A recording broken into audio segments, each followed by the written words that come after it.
নমস্কার বন্ধুরা। আজ আপনাদের সাথে একদম নতুন কায়দায় কাঁচা আলুর পাঁপড় বা চিপসের রেসিপি শেয়ার করতে চলেছি।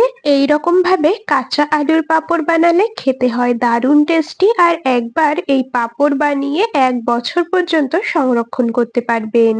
বাড়ির ছোট থেকে বড় সবাই ভীষণ পছন্দ করবে। তাহলে বন্ধুরা চলুন আর বেশি দেরি না করে রেসিপিটা শুরু করা যাক। এখানে আমি বেশ বড় সাইজের 3টে কাঁচা আলু নিয়েছি। আলুর খোসা ছাড়িয়ে নিয়ে পরিষ্কার করে ধুয়ে নিয়েছি। এরপর একটা গ্রেটারের সাহায্যে গ্রেট করে নিতে হবে। 3টে আলুকেই আমি এইরকম ভাবে গ্রেটার দিয়ে গ্রেট করে নিই, তারপর আপনাদেরকে দেখাচ্ছি। বন্ধুরা আমি কাজটা করতে থাকি আর আপনারা অবশ্যই কিন্তু আমাকে এই সময়টা কমেন্টসে জানিয়ে যাবেন আপনারা কে কোন জায়গা থেকে আমার আজকের এই রেসিপিটা দেখছেন, তবেই না আপনাদের কমেন্টসে ধন্যবাদ জানাতে পারবো। এদিকে আমি একটা আলুকে প্রথমে গ্রেট করে নিয়েছি আর এইরকম ভাবে সমস্ত আলুগুলোকে গ্রেট করে নিই, তারপর আপনাদেরকে আবারও দেখাচ্ছি। তো এখানে 3টে আলুকেই সুন্দর করে গ্রেটারের সাহায্যে গ্রেট করে নিয়েছি। এরপর আলুগুলোকে বেশ কয়েকবার আমি জল পাল্টে ধুয়ে নেব, যাতে করে আলুর মধ্যে যে কষটা থাকে সেটা বেরিয়ে যায়। তাহলে পাঁপড়গুলো একদম সাদা ধবধবে তৈরি হবে। এরকম ভাবে গ্রেটারের সাহায্যে গ্রেট করে খুব ভালো করে কিন্তু কয়েকবার জল পাল্টে ধুয়ে নিতে হবে। বেশ ভালো করে হাত দিয়ে কচলে কচলে আলুগুলোকে কিন্তু ধুয়ে নেব। দেখুন বেশ কয়েকবার জল পাল্টে পাল্টে ধুয়ে নিয়েছি। একদম পরিষ্কার জল আসা পর্যন্ত ধুয়ে নিতে হবে। এখন একটা স্ট্রেনারের মধ্যে দিয়ে জলটা খুব ভালো করে আলুর থেকে ঝরিয়ে নেব। একটা স্ট্রেনারের মধ্যে নিয়ে নিয়েছি, আলুর থেকে বেশ ভালো করে যতটা সম্ভব জল ঝরিয়ে নেওয়া যায় জল ঝরিয়ে নিয়েছি। গ্রেট করে নেওয়া আলুগুলোকে এখন ব্লেন্ড করে নিতে হবে, সেজন্য নিয়েছি একটা মিক্সির জার। ছোট জারটাই নিয়েছি, তার মধ্যেই আমি সমস্ত গ্রেট করে নেওয়া আলুগুলোকে দিয়ে একদম মিহি করে পেস্ট বানিয়ে নেব। যেহেতু আলুর মধ্যে জল রয়েছে, এর মধ্যে কিন্তু আর এক্সট্রা করে জল দেওয়ার দরকার নেই। এই আলুর মধ্যে যেটুকু জল আছে তাতেই কিন্তু পুরোপুরি সুন্দরভাবে পেস্ট তৈরি হয়ে যাবে। তো দেখুন সমস্ত আলু আমি একদম সুন্দর করে পেস্ট বানিয়ে নিয়েছি। আর আলুর পেস্ট কিন্তু কালো হয়ে যায়নি, বেশ সাদাই রয়েছে। এইরকম ভাবে আলুটা গ্রেট করে কয়েকবার ভালো করে ধুয়ে নিলে দেখবেন আলু কালো হয়ে যাবে না, মানে আলুর পাঁপড়গুলো কালো হবে না, একদম সাদা ধবধবে তৈরি হবে। তো যাই হোক, এদিকে আমি আলুর পেস্ট খুব ভালো করে ছেঁকে নিচ্ছি। ছাঁকনির মধ্যে দিয়ে খুব ভালো করে ছেঁকে নিতে হবে যাতে পেস্টটা একদম মিহি হয়। আর এর মধ্যে কোনো বড় দলা না থেকে যায়, মানে আলুর কোনো বড় দানা না থেকে যায়। তো খুব ভালো করে আমি পেস্টটা রেডি করে নিয়েছি। এখন এর মধ্যে 1 গ্লাস দিয়ে দিলাম জল। ওই এখানে 250 ml এর মতো জল ব্যবহার করলাম। আপনারা কিন্তু আলুর পরিমাণ অনুযায়ী জলের পরিমাণ কম বেশি করে দিয়ে নেবেন। আমি এখানে 3টে বড় সাইজ আলুর জন্য 250 ml এর মতো জল ব্যবহার করেছি। এরপর দিয়ে দিচ্ছি ময়দা। এখানে প্রথমে আমি 2 চামচ ময়দা দিলাম, যদি পরে লাগে তাহলে আবার পরে ব্যবহার করব। প্রথমে 2 চামচ ময়দা দিয়েছি আর এখন যে আলুর মিশ্রণটা তার সাথে খুব ভালো করে মিশিয়ে নিতে হবে। ময়দার কোনো লাম্পস যেন এর মধ্যে না থেকে যায়, বেশ ভালো করে একটা হাতার সাহায্যে মিশিয়ে নিচ্ছি। বেশ ভালো করে এর মধ্যে ময়দাটা দিয়ে মিশিয়ে নিয়েছি। এখন আরো 2 চামচ ময়দা দিয়ে দিলাম। টোটাল আমি 4 চামচ ময়দা এর মধ্যে ব্যবহার করলাম। আপনারা কিন্তু আলুর পরিমাণ হিসেবে ময়দার পরিমাণটাও কমিয়ে বাড়িয়ে নেবেন। ময়দা দিয়ে খুব ভালো করে মিশিয়ে নিয়েছি হাতার সাহায্যে। এর মধ্যে কিন্তু আর ময়দার কোনো দলা নেই বা লাম্পস নেই। এখন এর মধ্যে দিয়ে দিচ্ছি সামান্য পরিমাণে লবণ।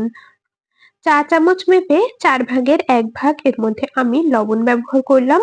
লবণ দিয়ে আবারও বেশ ভালো করে একটু নেড়েচেড়ে মিশিয়ে নিলাম। ব্যাস মিশ্রণটা কিন্তু আমাদের একদম রেডি হয়ে গেছে। আর এখন এটাকে সাইডে সরিয়ে রাখবো আর চলে যাব ওভেনের কাছে। ওভেনে একটা কড়াই বসিয়ে দিয়েছি, তার মধ্যে তৈরি করে রাখা মিশ্রণটাকে দিয়ে দেব। অনবরত কিন্তু এখন এটাকে নাড়তে থাকতে হবে, না হলে নিচে ধরে যাবে বা নিচের দিকটা একদম জমাট বেঁধে যাবে। সেজন্য কিন্তু একটা হাতা বা খুন্তির সাহায্যে খুব ভালো করে অনবরত এখন এই মিশ্রণটাকে নাড়তে থাকতে হবে। গ্যাসের ফ্লেমটাকে মোটামুটি মিডিয়ামেই রেখেছি। খুব ভালো করে এইরকম ভাবে নেড়ে চেড়ে এটাকে রান্না করে নেব। বেশ খানিকক্ষণ রান্না করতে হবে। মোটামুটি আমি ওই 10 মিনিটের মতো বা 8 মিনিটের মতো এটাকে রান্না করে নিয়েছি। দেখুন ঘনত্বটা বেশ অনেকটাই ঘন হয়ে এসেছে। এই সময় এর মধ্যে টেস্ট ব্যালেন্স এর জন্য দিয়ে দিলাম আমি 1 চামচের মতো চিনি।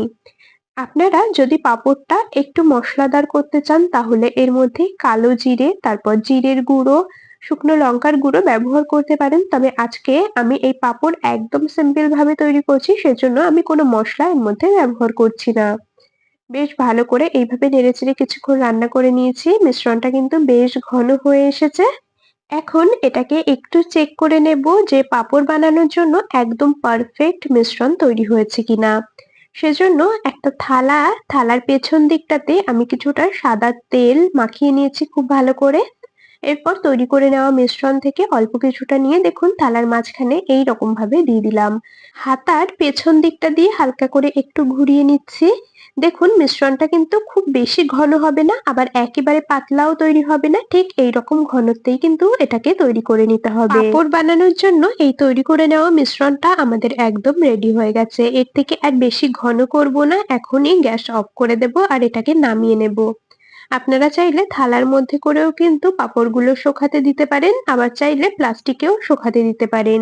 যেহেতু প্লাস্টিকটা অনেকটা বড় হয় আর একবারে অনেকগুলো পাঁপড় প্লাস্টিকে শুকাতে দেওয়া যায়, সেজন্য কিন্তু আমি এরকম প্লাস্টিকের বস্তার মধ্যেই পাঁপড়গুলো শুকাতে দেব। অল্প একটু সাদা তেল খুব ভালো করে আমি এই প্লাস্টিকের বস্তার মধ্যে মাখিয়ে নিচ্ছি। এরপর তৈরি করে নেওয়া মিশ্রণ থেকে অল্প অল্প করে হাতা দিয়ে নেব আর এর মধ্যে দিয়ে হাতার পেছন দিকটা দিয়ে হালকা করে একটু গোল করে নেব। এইরকম ভাবে পাঁপড়গুলো তৈরি করলে পাঁপড় হবে একদম পাতলা পাতলা, খেতেও লাগে দারুণ টেস্টি। এইরকম ভাবে কিন্তু আমি সমস্ত পাঁপড়গুলোকে এই বস্তার মধ্যে, মানে এই প্লাস্টিকের বস্তার মধ্যে শুকোতে দিয়ে দেব। ২ দিনের মতো সময় লাগবে পাঁপড়গুলো পুরোপুরি শুকাতে।